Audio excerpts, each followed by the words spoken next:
Retrofuture.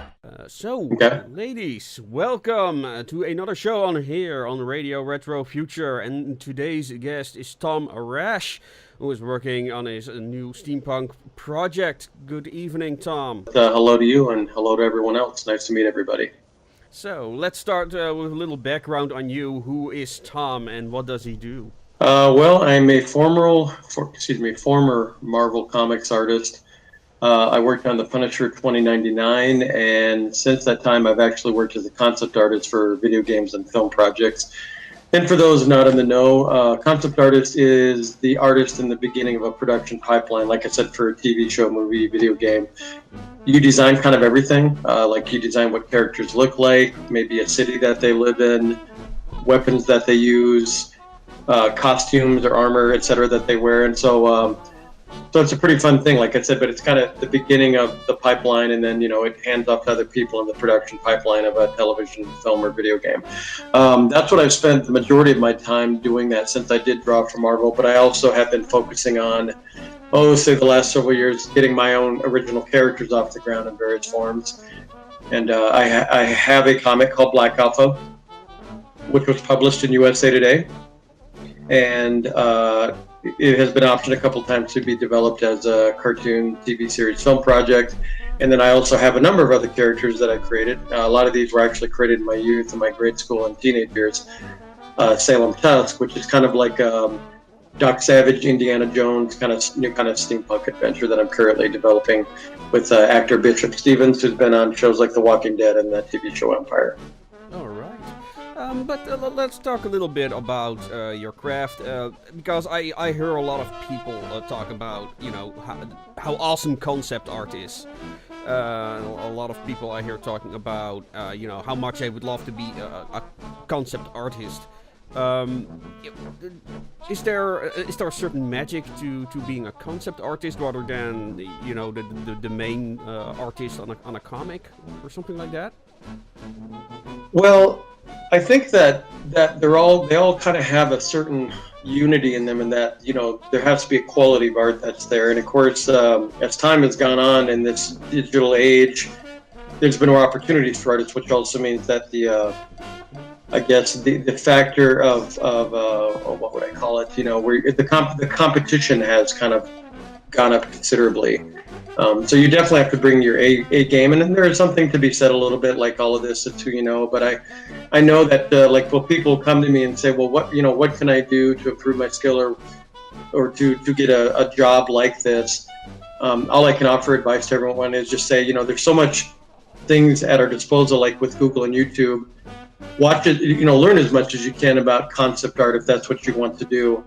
There's ways to sort of maybe learn techniques, illustration, digital painting, research some of the best concept artists out there, the studios that employ concept artists. And like I said, and even, I'm sure through Google or YouTube, once again, there's a way to sort of find conduits, like how can I get into this field? And never rest on your laurels. I mean, as long as I've been a paid professional artist, I still continue to strive to do my best with everything that I do. So I would say that I don't know if there's a magic. It's kind of like, they're both sort of a tough industry. Comics and concept art and video games are a tough industry to get into, but I guess all I can tell everyone is just sort of keep trying, keep plugging away. There will be disappointments from time to time. There will continue to be disappointments, but if you really, like the old saying goes, if you want something bad enough, you'll do what it takes to work at it and accomplish that goal. All right. So let's move on a little to your current work, Salem Tusk. Let's start with, you already told us a little bit what it is about. Could you tell us a little bit more about the characters and the world itself? Well, the general prologue that I have for the series is that in the late 19th century, there was a secret alliance between the United Kingdom and the United States that created an agency called CI6, kind of a play on the CIA and MI6. Mm-hmm. And it's basically an organization of operatives that, have general missions to basically kind of protect humanity or the world. When I was a young kid, one of the first films I ever saw, I remember at a drive-in theater with my mom and dad, was actually 20,000 Leagues Under the Sea. And then as I got a little bit older, there was other film. There was, I think, The Island at the Top of the World was another Disney film. I used to watch the TV show The Wild Wild West with Robert Conrad. Right. Other things out there like the Land That Time Forgot, kind of these sort of Jules Verne, H.G. Wells, Edgar Rice Burroughs things. And so, like science fiction, which I was also introduced to at a young age, I had an immediate sort of fondness for anything that was kind of otherworldly. Now, at the time, I myself wasn't aware, and maybe some of pop culture wasn't, that those were kind of the beginning stages of steampunk. And so, like, even the Wild Wild West, years later, had sort of kind of been retconned to be viewed as probably one of the first, Yes. if not the first television steampunk series out there. So I've always been interested in that world where, it's almost the alternate history of what steampunk represents. And, like I said, and so when I was a teenager, I'd been a fan of the artist Frank Frazetta, and he'd done a lot of the paintings for like Tarzan and Conan. And one day when I'd walk back and forth to school, like my imagination was always kind of on fire and the wheels were turning. And I just had this image of a bald, muscular African-American guy actually riding a woolly mammoth, which is kind of where the tusk, the tusk part of his name comes from. But that was the first thing that popped in my head. And like a lot of things, you'll have these kind of just an initial impact of an image, and sometimes it goes nowhere, and sometimes from there your brain starts feeding upon that seed, and you start to kind of maybe build a character world up from that. But then, right around this time too, the first Indiana Jones film, Raiders of the Lost Ark, came out. So I had been kind of like reintroduced to the idea of a pulp hero. So as time had progressed, I decided that I wanted to do kind of like a Doc Savage, like an old pulp character that just happened to be an African-American hero. But as time progressed, and originally I was going to set the story in the 20s or 30s, but the more that I learned and kind of re-embraced my interest and love for steampunk, I decided to set it back, during the late 1800s. And I feel like that that we've seen other sort of like steampunk type stories. Interestingly enough, I've seen the steampunk movement really pop up in the last decade at comic conventions. And I've always thought it was interesting. I love the look of it, and there's so many people that seem passionate about it that I thought it was interesting that there's really no major intellectual property that represents the steampunk genre. I mean, it doesn't have its own Star Wars or like the Marvel comic superheroes. And so I decided in the last few years to kind of really focus on maybe trying to get originally a graphic novel version off the ground, and to do kind of give steampunk its own sort of, like I said, representation of what the culture represents. But and I have seen a few like comic projects here and there, but I know what I'm hoping will set mine apart is that it'll have big iconic characters, interesting characters. We have a multiculturally or racially diverse team of our heroes, but also that the action is huge and it's big, like an Indiana Jones movie. And so I, like any creative person out there, I'm just sort of like mixing a stew together of all of my inspirations since childhood. And like I said, since I've loved stuff like, Jules Verne and H.G. Wells and all of that, I want to sort of give it the Indiana Jones, Steven Spielberg treatment, and and kind of see, I guess, where we go from there. Yeah, funny. Two things. I also saw an image because right now we have the current version of Salem Tusk on screen, the bald version. But I also saw one that was more Arnold Schwarzenegger-like on the Facebook page. Well, the interesting thing is, it's like the aesthetic that sort of swung around to my initial kind of image that I had. Like I said, when I was around 16 or 17 years old. That was in the 80s, so I mean, I'm dating myself. I'm not ashamed to share how old I am, but I mean, these characters that I've had have been around since the 70s and the 80s, a lot of them. And so I went from kind of that initial image of the bald version of him, and then, there were characters that were popping up in the 80s that had kind of the black characters that had that kind of flat top. Yeah. And so he was definitely like a reflection of the times. And in fact, some of the earlier imagery that I've had of him, like I decided that the character, had a lot of different mentors from different cultures, and so some of his outfit was actually like kind of like a samurai, robe or garb, and then he also had been studying with sort of the shamanistic Native American kind of mentor character, and so he was wearing like moccasin boots. But with that also, and originally too, he had a fro for a while, like an actual traditional like 70s blaxploitation, big chop, sideburns, and a fro, because I was inspired by the character of Saber, which I'd first read in 1982. Right. And so that's why, like, like if your characters have been around as long as mine have, they do, you can't help but be influenced by the age that you're developing them in. And so that had been like kind of the iconic version of him, almost with his flat top for years. And he looks like kind of the old pulp hero. He's he's got a big musculature, so he's running around with a shirt on.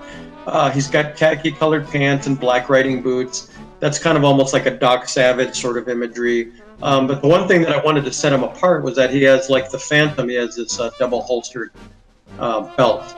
And I sort of put a symbol on there which looks kind of slightly Egyptian in nature. It's supposed to represent the fact that he's an adventurer, goes a lot of adventures that involve like, ancient civilizations and the jungle, etc. But it was supposed to be kind of like representational of that. And subconsciously, and here's another kind of ironic point we'll lead to, people had commented it looked like one of those wrestling belts that the wrestlers wear when they win a championship. Yeah. So, but for me, it was supposed to kind of represent like the way that Conan, in his certain looks through the years, had this like kind of this brass design, filigree, just things that represented kind of the Hyborian age, the Sumerian that he was, and then also even like Flash Gordon or John Carter. It was supposed to be called back to like the pulp. The pulp heroes always had like a thick belt that they wore, like a leather belt, and there was always like a symbol or some sort of pattern on it. That's what it's supposed to represent. But ironically, with the TV version that I'm developing right now, I was recently connected a couple of months ago with Bishop Stevens, who actually used to be a WWE, WCW wrestler. Is that right? Okay, I had no idea. Yeah, so it's kind of funny that a couple of the aspects of the character, as long as he's been around, symbolically kind of tie into this latest opportunity with Bishop. The fact that people thought his belt looked like a wrestling belt, and here I'm working with a former WCW, WWE wrestler now who's focusing on an acting career, playing the title role, and the fact that he is a bald African-American character like the original image. So it's just kind of ironic, like I said, how everything is sort of circled around kind of to the beginning. So anyway, but yeah, hopefully that answers that question. Yeah, it's funny. I'm gonna change the subject because I said I had 2 points, but I got engrossed in your story and then I forgot the first point I wanted to mention. So instead, I'll point out the fact it's very funny to see the amount of wrestlers that are attracted to steampunk. Because there are these guys on YouTube who have their own wrestling video series. Mm-hmm. The Clockwork Fisticuff Society. Also, yeah, I believe I've heard of that. Yeah. Funny. And let's see, there was also this other guy who was, he's an American, but I think he lived in Hungary at the time I spoke with him. And he was also doing a comic on wrestling, steampunk, the bare knuckle fighting and stuff like that. So it's something that I see keep returning for some reason. It's funny. But you're also a comic book artist, and you're gonna make a series. Is there also the ambition to make a comic out of it? Yeah, I mean, ideally that would be the goal. A lot of people don't realize, creating comics is a ton of work, and especially an independent comic creator, which is what I am now, usually requires so many development and man hours. I mean, the average comic book takes 5 to 7 people usually to complete an entire team and to get these things cranked out on a regular basis. I mean, that's why Marvel and DC can get their books out, because they have the funds to pay for the resources to pay for the people who are brought on per comic. I've been working, like I said, my other character, Black Alpha, I've been trying to get his comic wrapped up here. Probably end up doing a Kickstarter to actually get help to do that.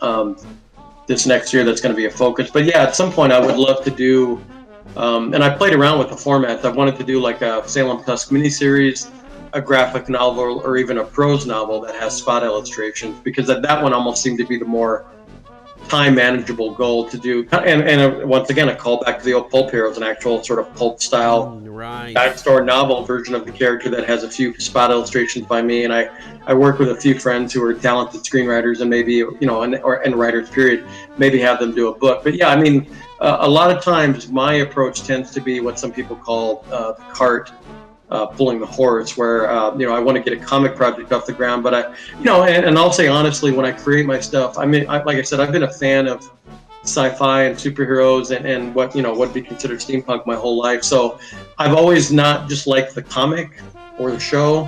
I like everything, all the ancillary materials that go along with that, which would be toys, everything, games, apparel. So a lot of times I create my characters, and the approach I take is with those things in mind. And so a lot of times the TV show version seems to be the thing that gets off the ground first. But at some point, I'm sure, like I said, we kind of want to see where we take the TV series, but I would definitely love to do some like illustrated or prose novel tie-ins to the character. That sort of show just how big you can sort of make it a franchisable intellectual property. So. Right. So how did the TV show come off the ground? Because you're working with Jay Draper of Steampunk Guild St. Louis, I think he's from. So how did that happen?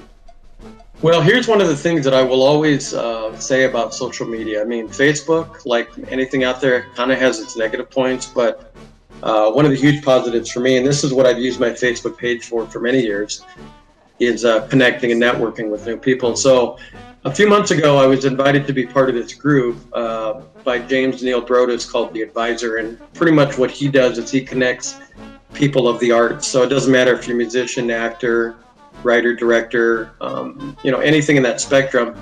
He promotes people's work and kind of does it in a very positive way. And so he asked me to be a part of this group.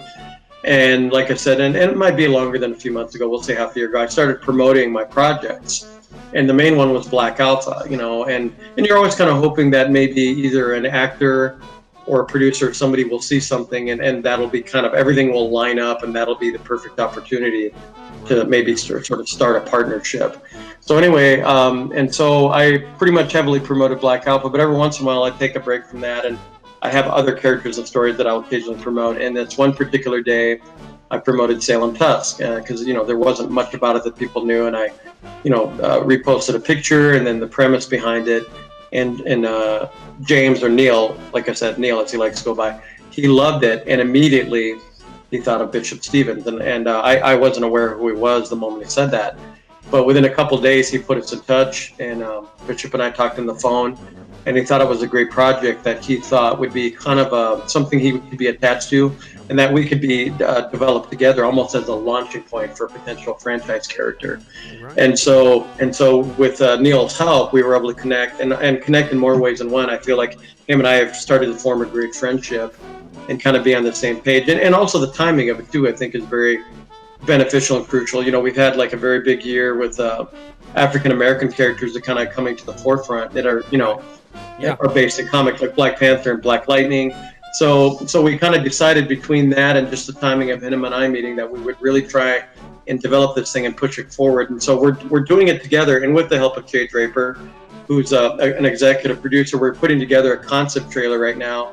And we've had a ton of awesome support from the steampunk community. We have some of the local in the St. Louis area that are helping out, creating props, as well as some that are going to appear as some of the other characters, It's been really cool in such a short amount of time, too, just to see this sort of groundswell of support from steampunk, which, makes somebody like me feel good because it's partially who this series is made for. But we also kind of want to get it out there as soon as we can because we feel like, a steampunk story with kind of an Indiana Jones style high adventure bent with a strong positive African-American lead, it's sort of a unique thing at the moment. Mm-hmm. And so we sort of want to get that out there too, just to kind of maybe sort of put a new wrinkle in a fairly well-known genre now. Right. And you talked about reaching out to platforms like Netflix and Amazon. Did you already have some form of response from them? No, we're like I said, we're in the middle of completing the concept trailer, and once we have that, we put that together with the pitch package, and that's when you go out and start shopping it around. I mean, between Bishop and I've been dealing with Hollywood now for about almost 6 years, and between like I said, and his acting career is taking off. That we're sort of getting a list together of just about anyone and everyone that we can think of to pitch us to, because you do need strategic partners, and you can't, like, it's not being self-funded by me. We will seek financing for this, but we have like a strong beginning by getting a very strong concept trailer just to kind of give the feel, and the tone of the show. And so and of course people don't realize, I mean, this thing is coming together actually, like I said, unusually quickly, but normally things like this take quite a bit of time, like because you can have a certain number of actors attached, and then you can have a studio that was interested in something, and then they pull out for a number of reasons, or it takes a while to kind of get all the alignment correct for the financing. So like I said, I'm excited because all of this stuff and the support and Bishop and what I'm doing with it, what he and I are doing with it together, and our contacts, is coming together very quickly. So that's why we figured, when we have our meeting set up, we'll at least have this concept trailer in place, which will be kind of a strong component to sort of get it to, the eyes that, approve such endeavors. Oh yeah. Being involved in some film projects myself, it can be one of the things I find hardest is to get everybody at the right place at the right time. That's one of the things I find most difficult. But I'm working. Well, and I try not to throw like such a negative spin on it, because like I said, I promote so heavily on my Facebook page, and I try and have a good amount of transparency. Like with my other comic, Black Alpha. The first time that I was talking about being optioned by Hollywood was 6 years ago. And I have a friend, a writer, director, producer named Mark Cassidy, and we're both working together to try and get that project going. But it's been optioned 3 different times, and it looked like things were going to happen, and they haven't happened yet. It can be a little difficult to sort of kind of keep your morale up, but I guess that's the best that we all can do, is that there will be roadblocks. I think it's always positive and healthy to be mindful of that. And then just keep pushing forward. But like I said, I think the thing with Salem Tusk right now is that what I feel very good about is that, like I said, this is coming together so quickly. These components seem to be lining up. And I'll repeat it again. I think that the steampunk, genre, but with an Indiana Jones, like I said, action adventure tone, and it's a new strong African American lead, I think will be the thing that kind of sets it apart in the pack of things that are being pitched to different studios. Yeah, it is kind of an exciting year. You already mentioned it's exciting for the African American community, but I think also for Steampunk, because we've got the movie by the guy who made the Lord of the Rings movies coming out. What's it called? It's got engines in the title, I think. There's also Mortal Engines, I think it's called. We have that coming out this year. I heard from a source there's gonna be announcements by Steven Spielberg about his series Lumen, which is supposed to be steampunk. So I'm curious if we get to hear more about that this year as well. There's a number of really large steampunk video game titles coming out. One of them, Iron Harvest, which is also originally created by, or I must say, the world on which it's based was created by a concept artist called Jacob Grozalski. Maybe you've heard of him. So there's a video game coming out of that as well. I recently put the alpha of the game on my channel for the people who want to see that. So it looks really promising. They've got a long way to go, but the foundation is there, most definitely, for the game. Let's see, what else do we've got? There's a big Asian MMO coming out, Air, which looks really promising. So if that also catches on in the West, who knows what we'll see at conventions. A lot of steampunk aesthetics going on in media right now. So who knows? We had a big explosion in 2012. Maybe 2019 we'll see another big explosion. Who knows? I mean, that's where I feel like kind of everything you're mentioning, it seems like this year especially the timing could very well be in place where steampunk sort of gets its due. things take off, Well, and even for me, one of the fun aspects of being a creator, my brain, I have an entrepreneurial part of my brain that thinks of the merchandising aspect of my series. That I want to design sort of a fun new kind of airship that's maybe a little different than what we've seen for Salem Tusk and its team. That I've done the same thing for my Black Alpha series, where I create what I love, and as a kid I loved stuff like the Batmobile, the Adam West Batman show, and I love the Batmobile and the gadgets. And then I love Star Trek with the gadgets and the ship. And so my stories and my characters tend to have not just the hero. It has to, all of the stuff around his world, like the technology and the vehicles that they travel around with is a fun consideration for me.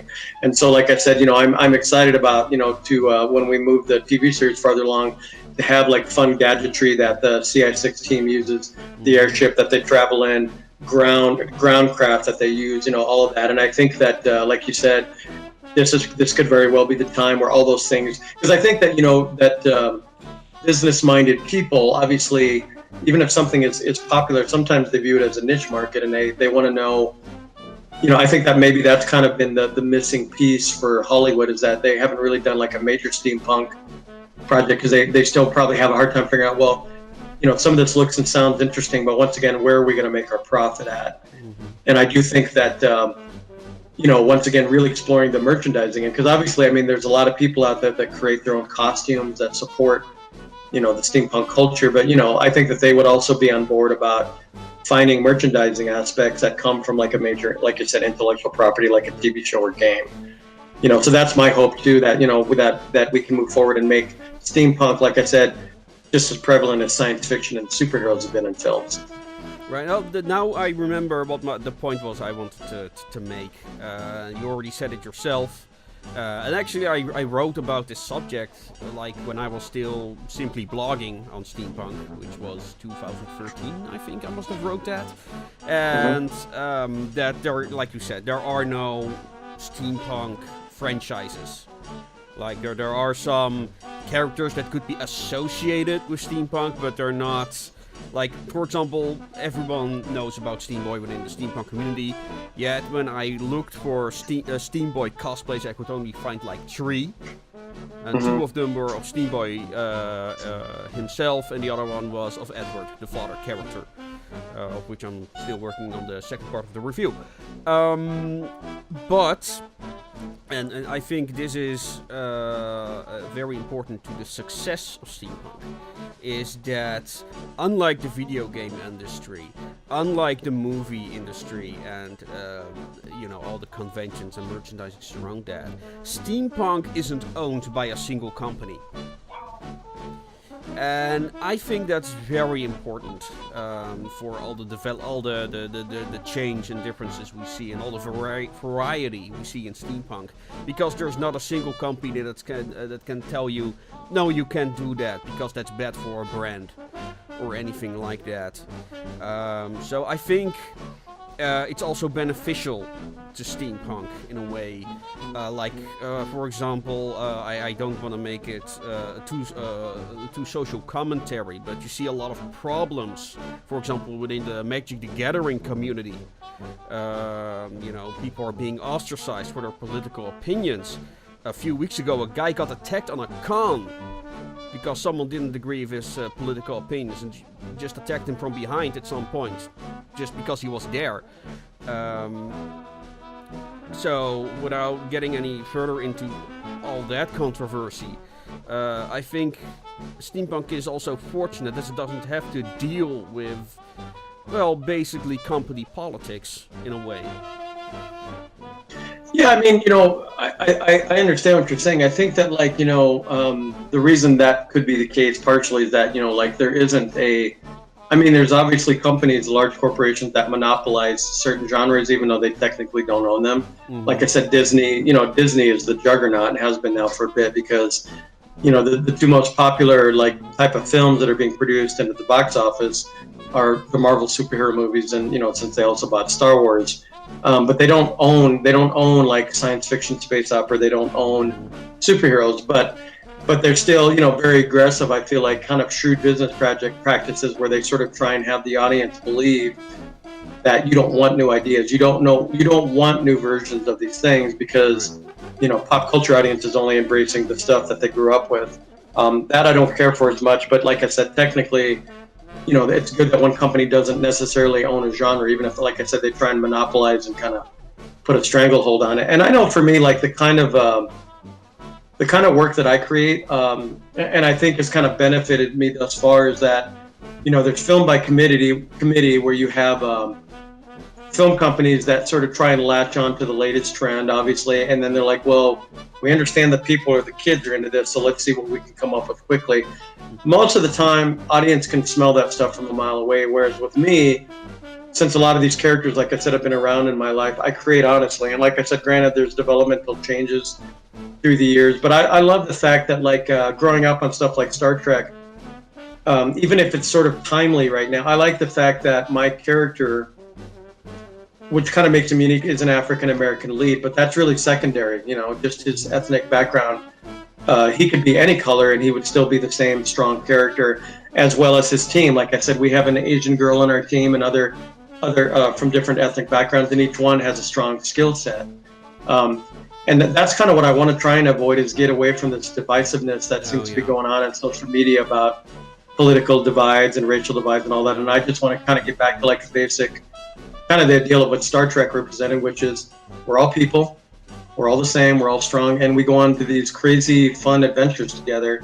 And that's really what I want to kind of, really come through in my work. And like I said, I don't know what the future brings, but I hope this is successful, partially for that reason, because it's created honestly. And like I said, it's meant to really be about just strong characters, and we have strong female characters also in the story.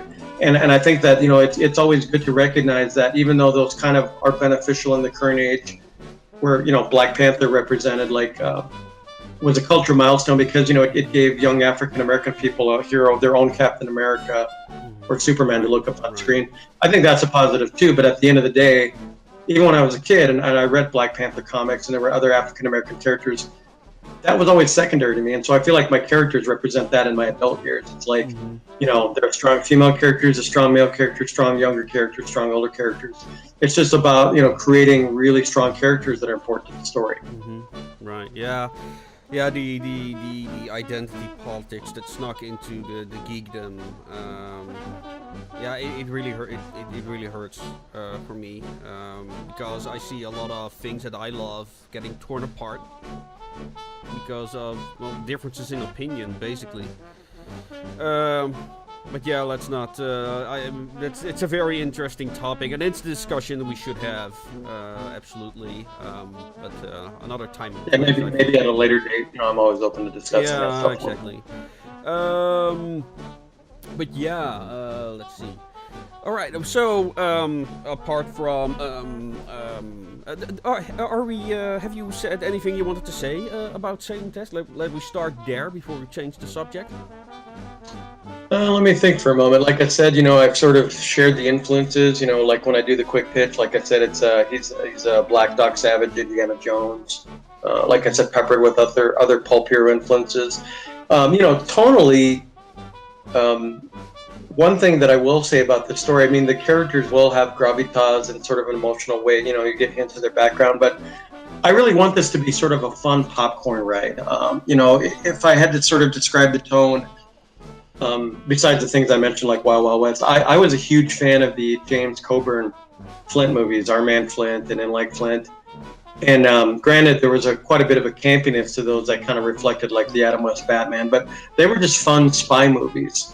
Granted, a little bit over the top, but I like that. And even the new Kingsman movies, based on the Mark Millar comics, about a team of agents that has this sort of really high octane, almost ridiculous, kung fu action and action in general, but just a fun ride, and there are like these emotional beats.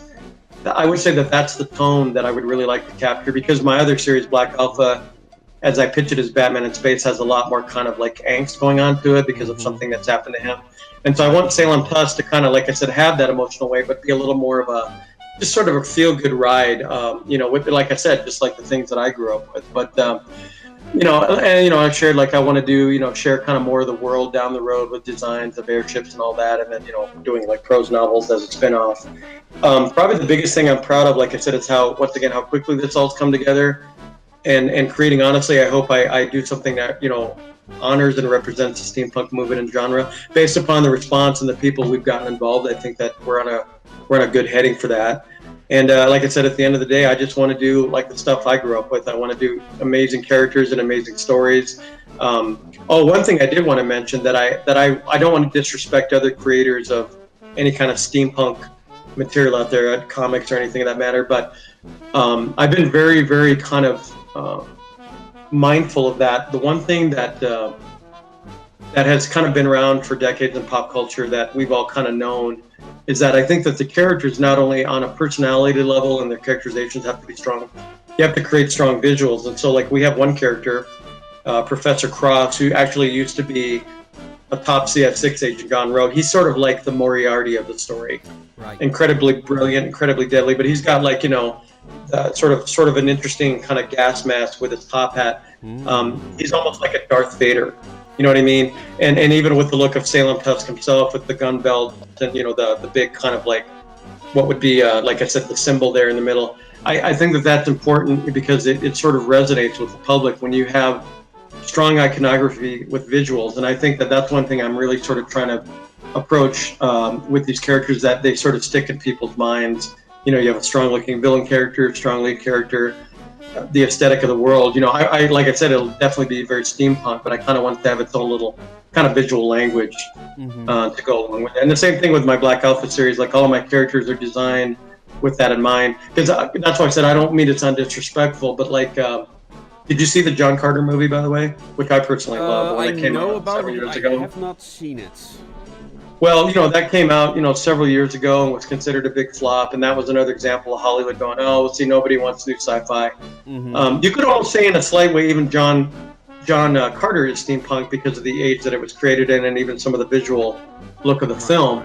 But the one thing I felt like it was missing, and I've said this about other projects too, newer projects, is that it had a villain, it had a couple of villains, but you don't really remember their names. You don't really remember what they look like.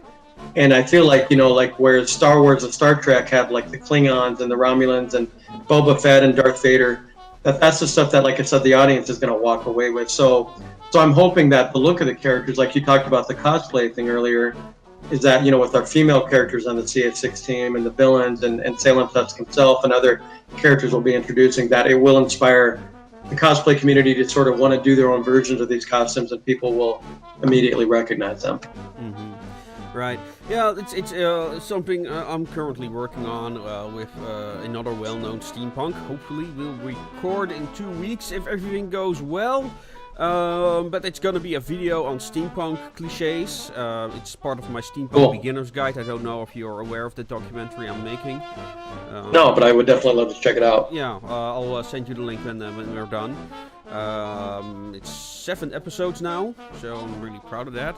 It's been on a hiatus for a while, but making a lot of videos, so yeah, what can I say? Cool. But yeah, what I wanted to say was you mentioned like the John Carter and stuff, and one of my pet peeves, I'll call it the pet peeve of mine, is like the gerrymandering of the punk genres. I recently made a video on the Fallout series. I don't know if you're familiar with that game. Yes, so the aesthetics of that game, and and some people consider that steampunk, right? And other people say, no, it's Steampunk or it's Dieselpunk. And quite frankly, I'm still not, I still don't have an answer on what is Steampunk and what sets all these different punks apart from steampunk. So there are a lot of discussions going on, and every time I see people mention, oh no, this Iron Harvest, for example, I see, well, is it more like steampunk or is it more dieselpunk? And I stopped replying to these comments because I find them so pointless. because like you yourself said, or at least I interpreted that way, is like the importance of storytelling. And for me, steampunk, like the aesthetics, of course, are very important. It's what draws people to the genre, as it were, to the community. But you know, what makes steampunk, you know, are the themes. It's the way of storytelling. It's how you talk about your subject better. Like, I don't know, diversity, for example. And for me, you know, I'm talking about steampunk. I'm talking about Steam Boy currently, and how, Steam Boy talks about, you know, the pros and cons of scientific development, and how scientific development is achieved. And, you know, you can draw a lot of parallels with, for example, Werner von Braun, the guy from the Apollo 11 project, who also developed the V2 rocket. For example, like, yeah, the guy developed the V2 rocket, but, you know, he also helped put the first man on the moon. You know, that is steampunk to me, I suppose. You know, to kind of draw those parallels to reality in kind of historical context. So you can talk about difficult subjects, but you know, current day problems, but, you know, keep it a bit on a distance that we're all comfortable of talking about it without, you know, letting current events get in the way of the discussion. This, well, tends to happen. Yeah, I mean, you know, I'm one of the biggest proponents about what storytelling represents to us as a culture, you know, anthropologically, and I think that, as the old saying goes, there's about supposedly 7 stories out there that are retold, you know, like mythological archetypes. Right. I think that your genre is your conduit, but yeah, at the end of the day, you know, I've said it before, it doesn't matter if you're doing science fiction, steampunk, superhero, crime thriller.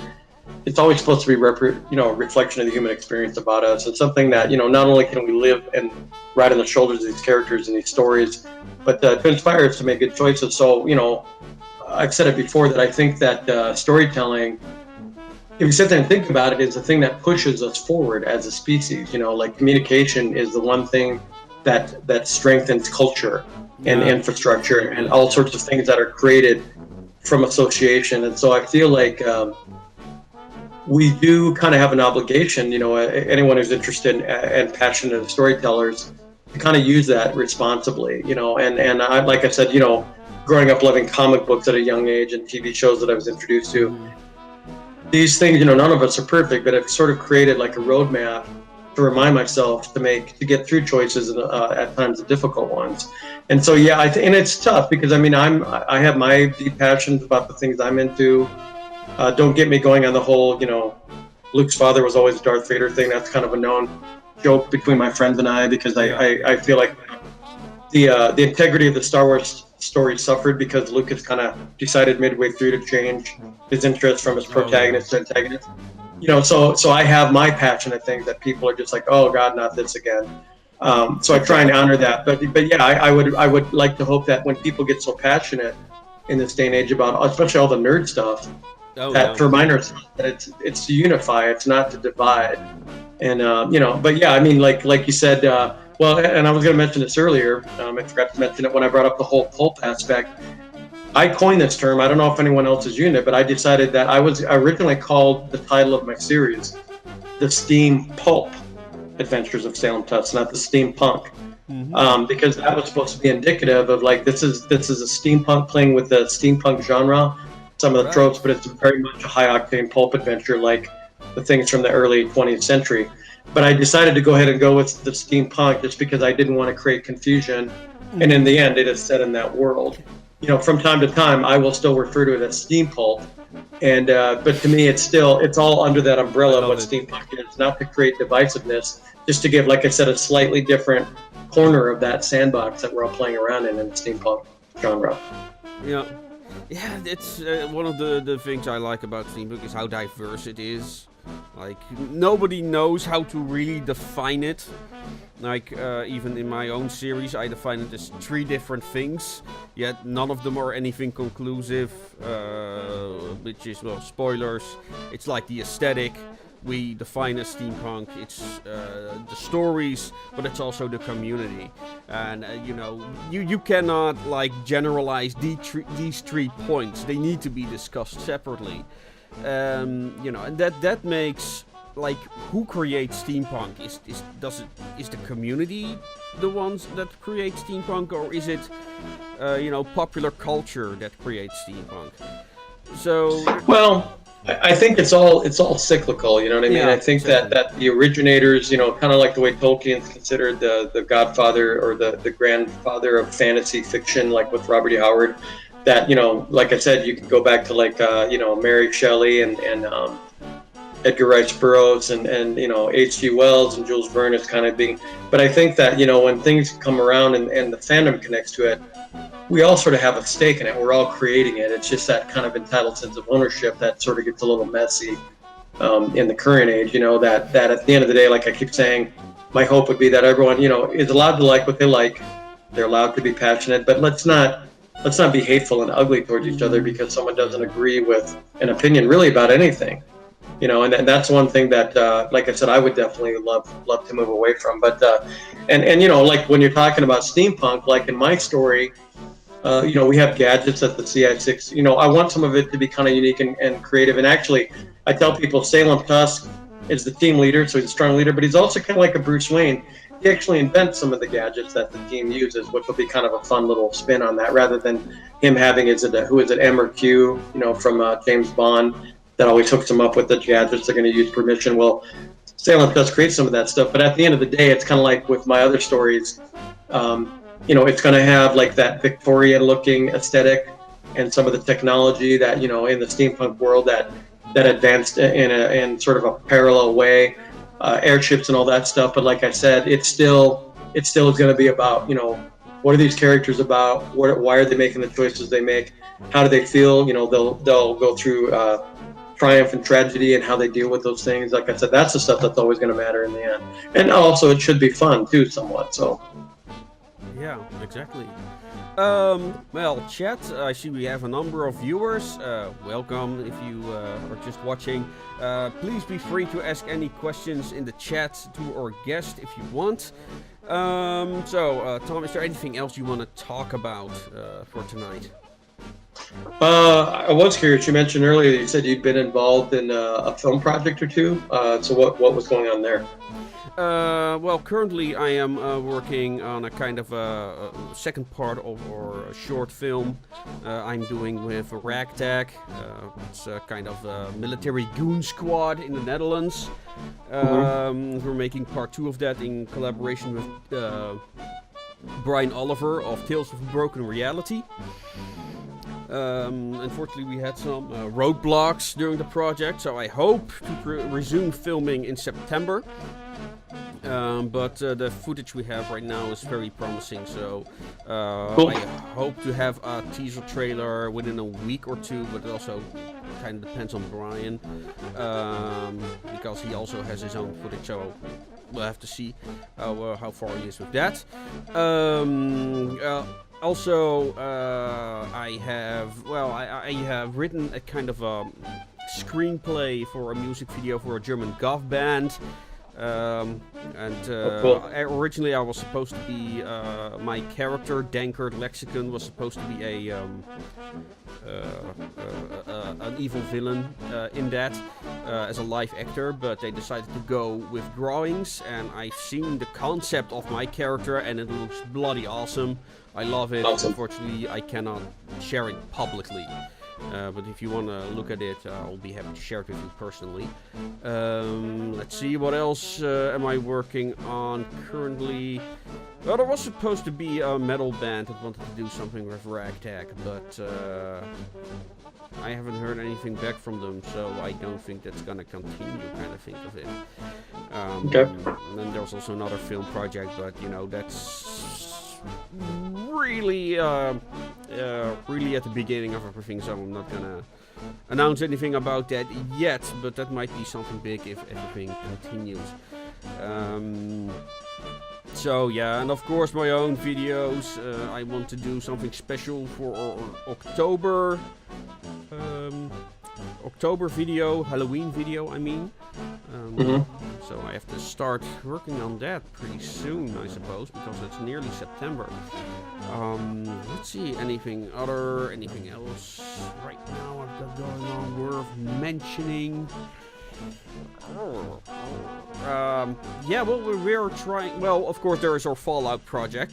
For the people who are unaware of it, we have a Steampunk Fallout station for you. You can listen in Fallout 4. I'm working on the second season. But that project, well, I'm working on it, but it also takes a lot of time.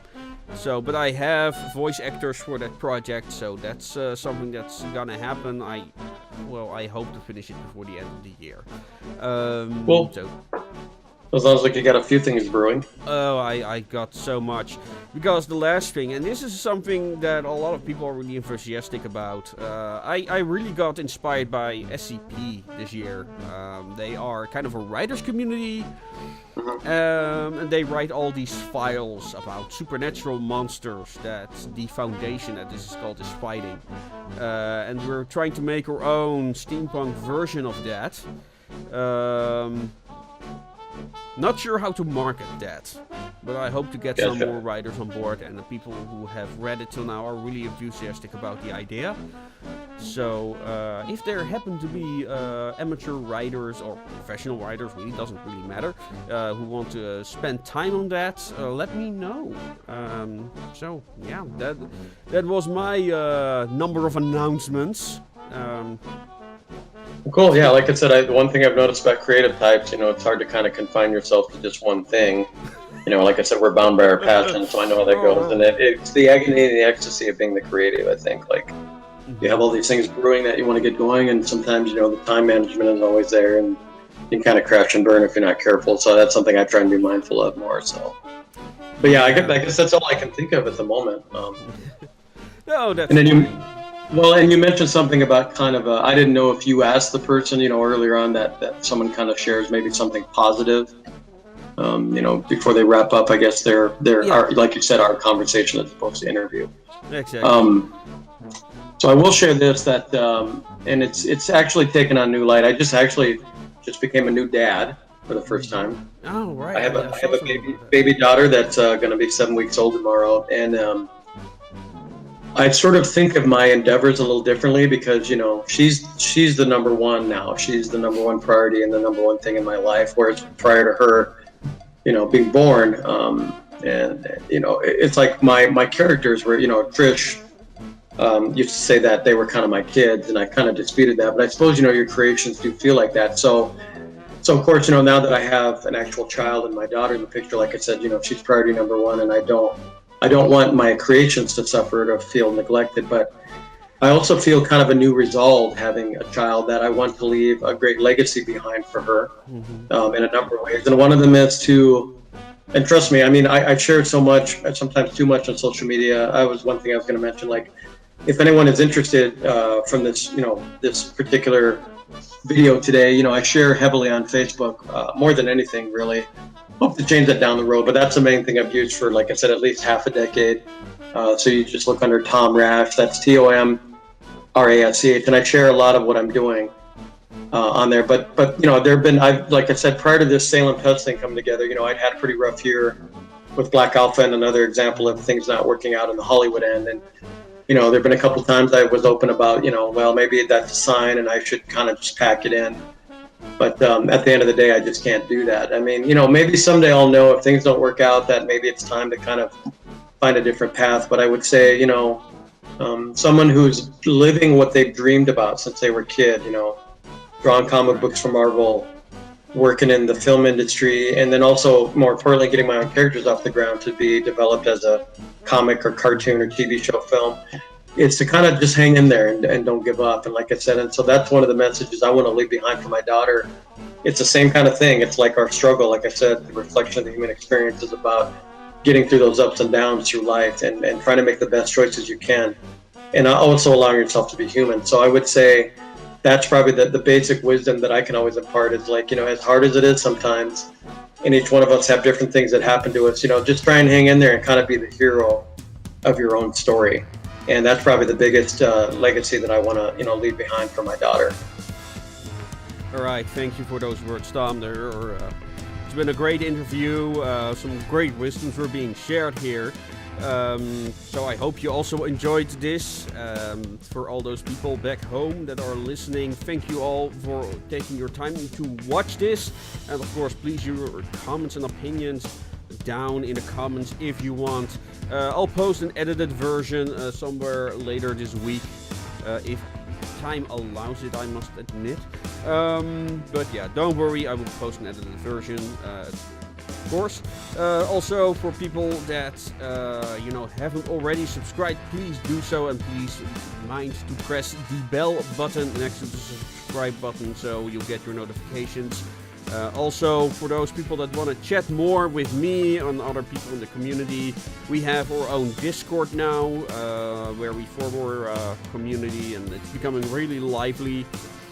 So yeah, if you're interested in that, please do so. And I'm also very active on the Steampunk Animo these past few weeks, and I've got a lot of new subscribers from there as well.